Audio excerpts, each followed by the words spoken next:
traders, FX Pip Collector here. Today is Sunday, July 28th, and this is a recap of the top viewed videos from Friday. And on Friday, the pound US dollar came in number 2, so we're going to do a quick recap.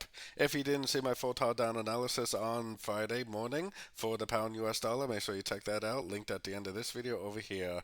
So we're definitely right in between two Fibonacci retracement levels right here. This move up to me looks very, very corrective. No break of structure to the upside, no real significant higher low. Tells me that I'm definitely still looking for shorts. I think it's more likely it's going to go down to either the 50 or the 61% before we actually do get a break of structure to the upside and perhaps the continuation of the uptrend.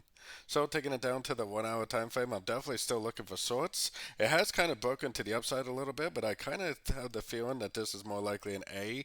This is probably supposed to be a wave B. I think we're probably in a wave C. Maybe it will drift up a little more, grab some of these highs for some liquidity, but I do think this is very likely an ABC correction to the downtrend.